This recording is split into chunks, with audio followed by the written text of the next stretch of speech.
안녕하세요. 저는 성남 그 송기성 형님 옆 동네에 있는 성남 북북교회 임현성입니다. 송기성 형님하고 오랫동안 이제 같이 섬기는 시간들 같은 교회에 있지는 않았어도 같은 성남에서 오랫동안 이렇게 섬길 수 있었었는데 오늘 또 이곳에서 또 사역을 새롭게 시작하시고 또 그 평택 비전교회가 또 좋은 주님의 이렇게 장소를 주신 것에 대해서 감사의 마음이 있습니다. 제가 여기 와야 되는 상황이 됐었었는데 저희 집 주차장이 안으로 차를 집어넣잖아요. 주차장이면요. 근데 집에 안에 들어가 있는 주차장을 차가 받아가지고 차가 폐차가 됐어요. 그래서 여기까지 내려오는데 2시간 반이 걸리더라고요. 적지 않은 많은 시간들이 이렇게 걸렸었는데 그러면서 제가 느낀 것 중에 하나는 뭐냐면 사고라는 거는 제가 생각했다고 나는 것도 아니고요. 아무리 조심한다 그래도 사고는 일어난다는 생각을 가졌고 또 하나는 뭐냐면 그동안 이제 교회에서 차를 이렇게 계속 준비해 주셔서 어려움 없이 살았었는데 차가 없다 보니까 진짜 불편하더라고요.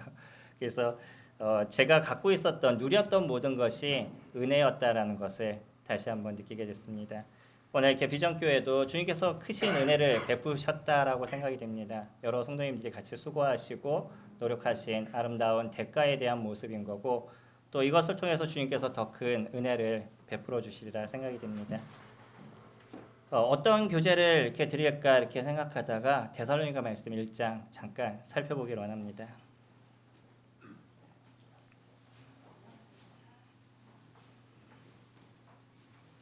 본문을 다 읽기에는 시간적으로 부족하고요. 중간중간 같이 보시도록 하겠습니다. 데살로니가전서 1장 2절부터 10절까지입니다. 이 데살로니가 교회는 아름다움의 교회 중에 하나의 모습을 갖고 있죠. 저도 이제 교회를 같이 섬기면서 이런 교회를 좀 만들어야 되겠다라는 생각을 계속적으로 가지고 있습니다. 데살로니가 교회를 특징하는 모습을 보면 3절에 너희의 믿음의 역사와 사랑의 수고와 우리 주 예수 그리스도에 대한 소망의 인내를 우리 하나님 아버지 앞에서 끊임없이 기억함이니라고 얘기하죠. 이 교회가 갖고 있는 3가지가 있었습니다. 그게 뭐였냐면 믿음의 역사, 사랑의 수고, 소망의 인내였던 거죠. 고린도전서 13장에서 그렇게 얘기하죠. 믿음과 소망과 사랑은 항상 있을 것인데라고 얘기하죠. 교회라고 얘기한다 그러면 그 교회가 갖고 있어야 될 3가지의 모습이라고 생각이 듭니다. 그러나 이 3가지는 그냥 일어나지 않죠. 어떻게 일어나냐면 믿음에는요 무엇이 있어요? 역사가 있다라고 얘기합니다. 그 교회가 진짜 믿음이 있다라고 얘기하면 하나님의 역사가 나타나는 모습이 되어져 가고요. 사랑에는요 수고가 있다라고 얘기합니다. 사랑은 그냥 일어나지 않습니다. 많은 사람들이 사랑을 감정으로 생각해서 내가 저 사람을 좋아해 그런 어떤 감정이 일어나면 사랑한다라고 생각이 되지만 사랑은 사실은 감정이 아니에요. 저희가 고린도전서 13장을 살펴보게 되면 사랑을 뭐라고 얘기하냐면 사랑은 오래 참고 사랑은 온유하며 라고 얘기해요. 쭉 살펴보면 너의 감정이 어때? 라고 얘기하는 말은 한마디도 없습니다. 다 뭐라고 얘기하냐면 어떻게 하라. 상대방을 위해서 무엇을 하라라고 얘기를 해요.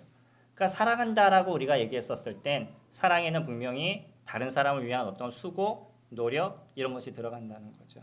그래서 또 오늘 지금 보고 있는 그 본문에서도 그렇게 얘기하죠.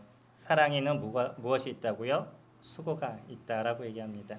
그리고 이제 마지막으로 소망을 얘기하는데 이 소망은 미래에 오실 예수 그리스도를 저희들이 기다리는 마음 또 하나님께서 하시는 일에 대해서 저희가 기다리는 그런 마음에 대한 것이 소망이겠죠.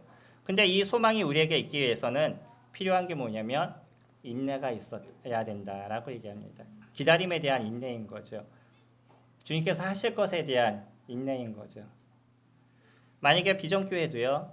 주님께서 이 건물을 주실 것에 대한 인내를 하시지 않았다 그러면 그래서 성도님들이 같이 수고하고 노력하지 않으셨다 그러면 이 건물을 주님께서 주시지 않으셨을 겁니다.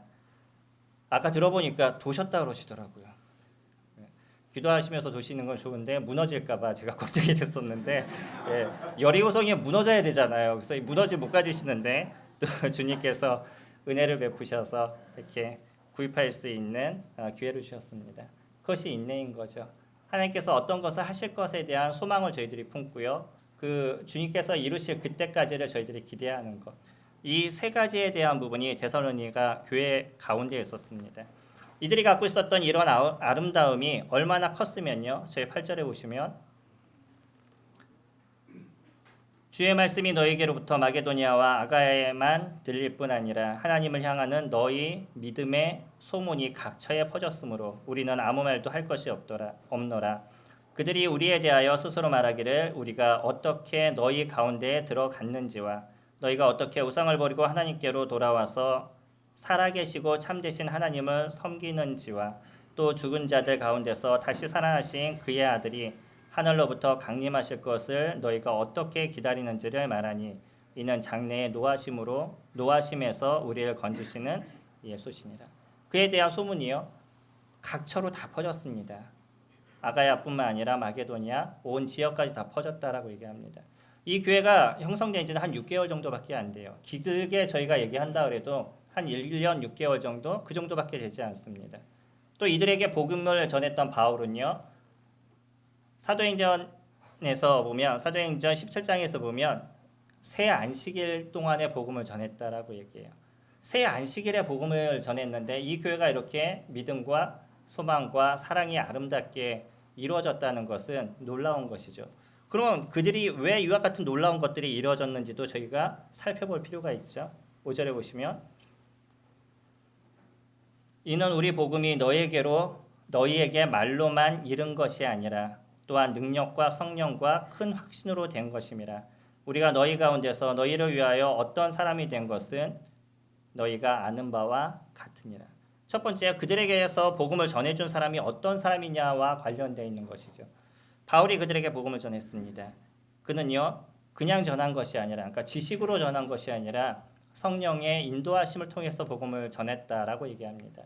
비전교회가 앞으로도 더 아름다운 비전의 모습을 드러내기 위해서는 복음을 전할 때 저희가 성령의 역사를 기대하는 마음 가운데 전해야 되겠죠. 물론 그러시리라 생각이 됩니다. 전하는 자가 어떤 사람이냐에 따라 가지고 그 다음 사람 결정된다라고 생각이 됩니다. 스승보다 난 제자는 없다라고 얘기하죠. 그래서 그 전하신 형제님들의 그런 수고와 노력들이 아름답게 준비됨으로 더 많은 것을 베푸시게 됐었을 때 이 교회에 더 큰 역사가 주님께서 함께 하시겠죠. 바울이 전하게 됐었을 때 하나님의 말씀에 능력을 의지했습니다. 그리고 성령과 함께 했던 거죠.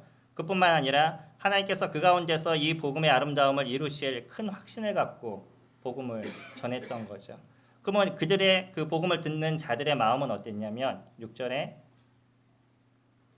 또 너희는 많은 환난 가운데서 성령의 기쁨으로 말씀을 받아 우리와 주를 본받는 자가 되었다라고 얘기하죠. 많은 환난이 있었습니다. 당시에 복음을 듣는다는 것은 그렇게 쉬운 것이 아니었던 거죠. 많은 사람들에게 핍박을 당하고 고통의 모습이 있었습니다. 그럼에도 불구하고요. 그들이 예수 그리스도의 그 놀라우심을 알게 되고 그분을 받아들이는 모습이 되었고요. 그리고 그가 바울을 본받는 자들이 되었다라고 얘기합니다. 바울이 어떻게 그와 같은 일들을 이뤄가는지, 바울이 이루고 있는 그 사역의 아름다움들, 예수 그리스도를 전파하는 그의 마음의 중심들, 그것이 무엇인지를 배우는 인생을 살았고요. 또 누구를 본받았냐면 예수 그리스도를 본받는 삶을 그들이 살았습니다. 이것이 데살로니가 교회가 아름다움의 모습을 유지할 수 있었던 모습이었던 거죠. 비전교회가 새롭게 시작됐습니다. 아까 얘기하신 것처럼 제가 생각했던 비전하고도 조금 다르더라고요. 그러나 저희가 비전자를 쓰면 보통 한글로 쓰면 여자를 쓰잖아요. 전자에. 그래서 저자로 쓰길래 뭔가 좀 다르긴 하겠다라는 생각은 조금 가졌습니다. 뭐 뜻이 어떻든 좋습니다. 중요한 건 뭐냐면 교회가 갖고 있는 비전이 있을 거라고 생각이 됩니다. 새술은 새 부대에 담으라고 말씀하신 것처럼 이제 하나님의 말씀의 새로움을 다시 한번 경험하시고요. 그 말씀을 따라서 주와 복음을 위해서 살아가시는 그러한 교회가 되신다 그러면 이 교회를 통해서 주님께서 이루실 아름다움의 역사들 그것이 크게 일어나리라 생각이 됩니다. 하나님께서 함께 하시기를 기도합니다. 수고하셨습니다.